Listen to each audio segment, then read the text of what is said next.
Welcome back to another video. In this video, we are going to be talking about the graph of the secant and the cosecant functions, okay?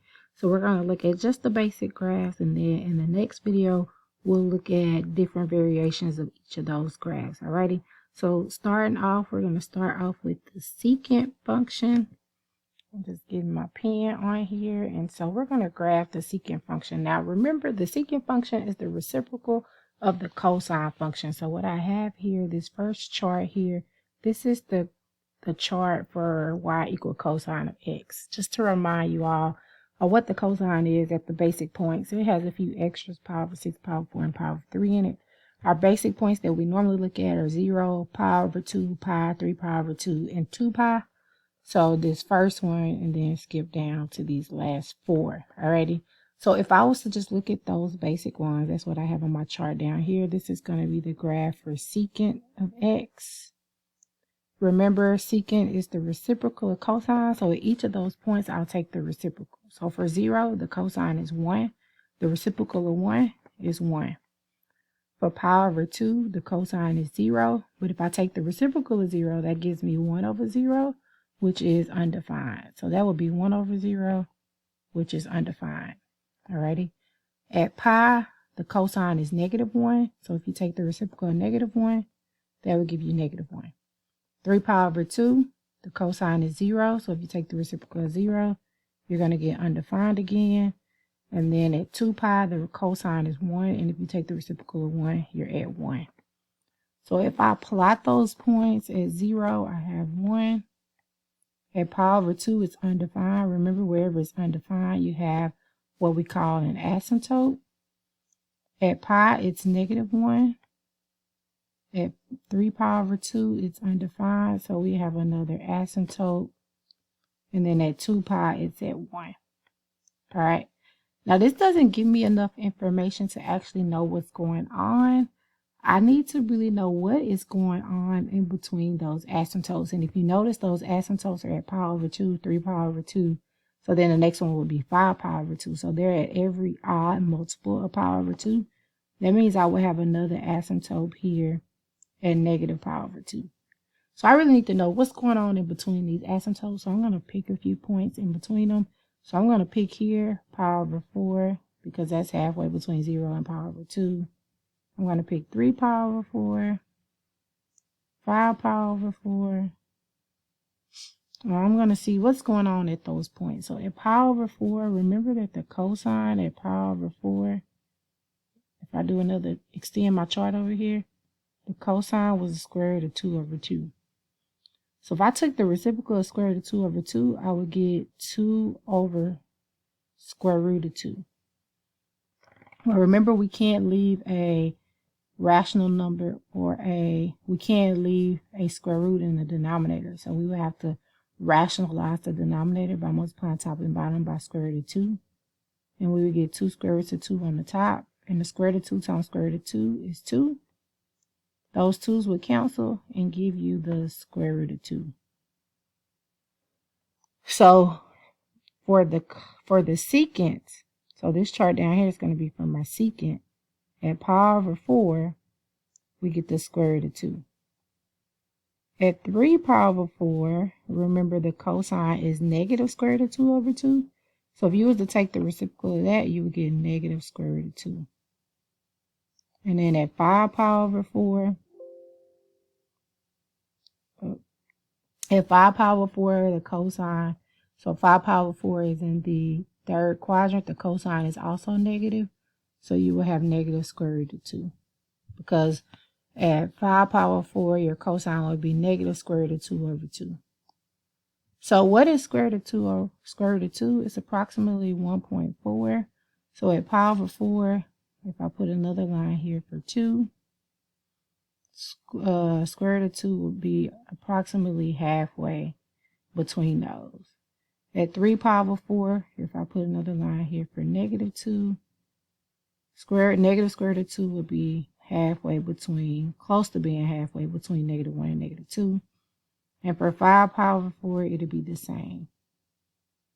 Alrighty. And then if I did 7 pi over 4, then we will be back up here at square root of 2. So up here. So now what ends up happening, if we were to keep investigating this, what ends up happening is we get what looks like a parabola in between there.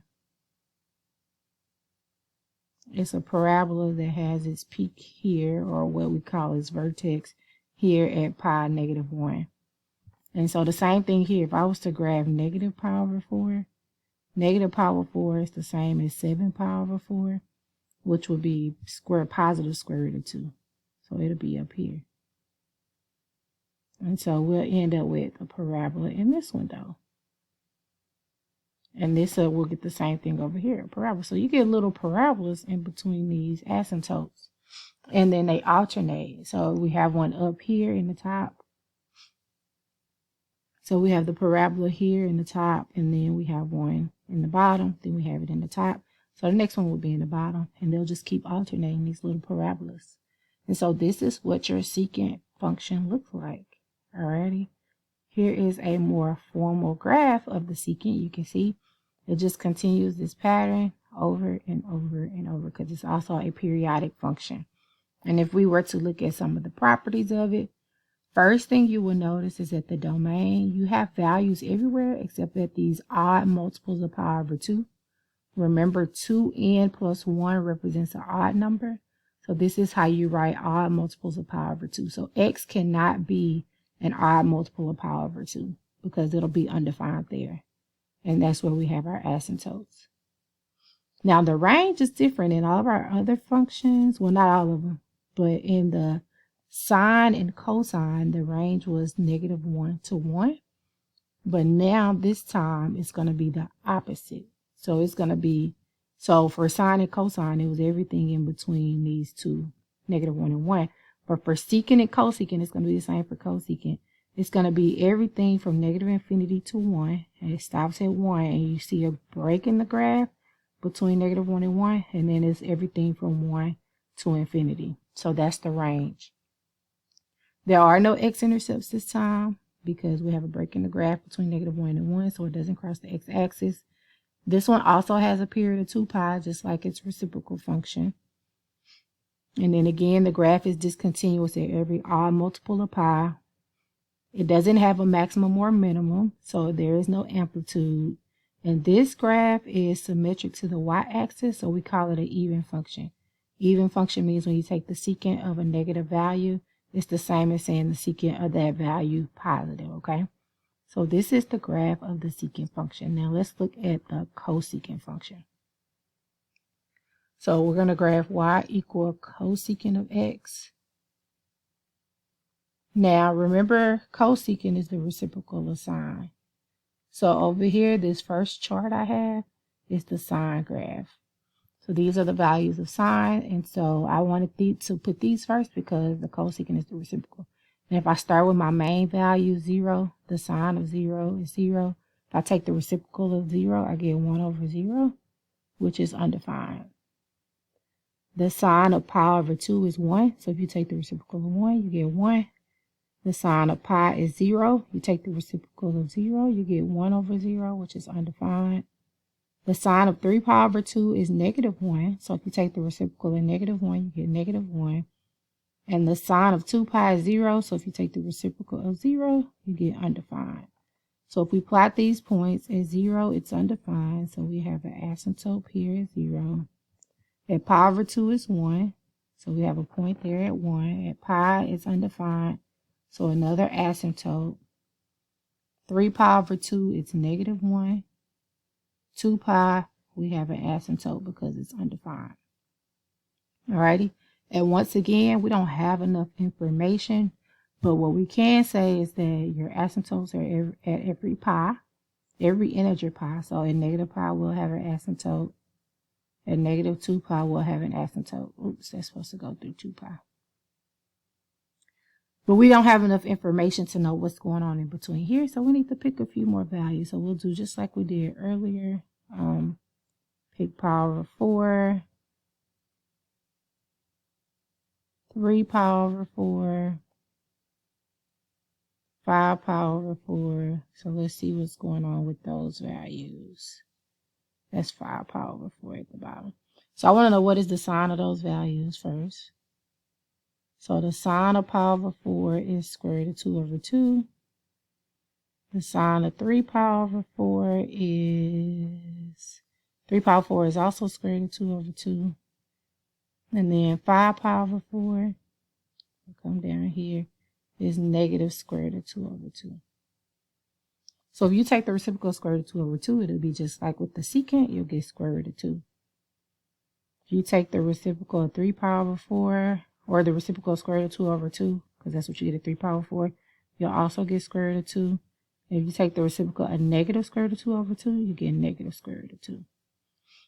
So at pi over 4, which would be here between 0 and pi, you're at positive square root of 2, which is between 1 and 2. It's approximately 1.4. At 3 pi over 4, you're also at square root of 2. And so you can probably guess what's going to happen. You end up with a parabola in this window, or a U-shaped graph in that window. And then at 5 pi over 4, which would be here, you're at negative square root of 2, which would be between -1 and -2. So about right here. And then you can probably guess what's going to happen here at 7 pi over 4. You're also going to be at negative square root of 2. And so you end up with the parabola here. So it looks like the secant, not just like the secant, because it starts at a different point. So if I go back to secant, you can see, so here's the secant graph. You can see that it has a parabola that's kind of centered at the y-axis. But then this one, cosecant, it starts right after the y-axis with its first parabola. Did I say it right? It has a parabola centered at the y-axis. I don't know what I just said. But this one has a parabola that starts right after the y-axis. And so here's a more formal graph for cosecant. You can see the little parabolas, and they just keep alternating. And you can see that at every integer of pi, that you have an asymptote. So these are asymptotes right here at these lines. So that's your domain. All x such that x cannot be a multiple integer of pi. Your range is the same as secant. It goes from negative infinity to -1, then pick back up and go from 1 to infinity. There are no x-intercepts. It has a period of 2 pi, just like its reciprocal function sign. The graph is discontinuous where those asymptotes are, which is every integer multiple of pi. There are no maximum and minimum values because it continues to go down, and it also continues to go up. So that means it has no amplitude. And this graph is symmetric with respect to the origin, meaning if I take it and I rotate it around twice, I get that same graph. Rotate it around the origin twice, I get the same graph. That means when you take the cosecant of a negative angle, it's equal to the negative of the cosecant of that angle positive, okay? And so this is the graph of the secant and cosecant functions. If you have any questions about how we got to these graphs, then put them in the comments below. If not, I'll see you in the next video where we're going to look at how to graph different variations of these functions.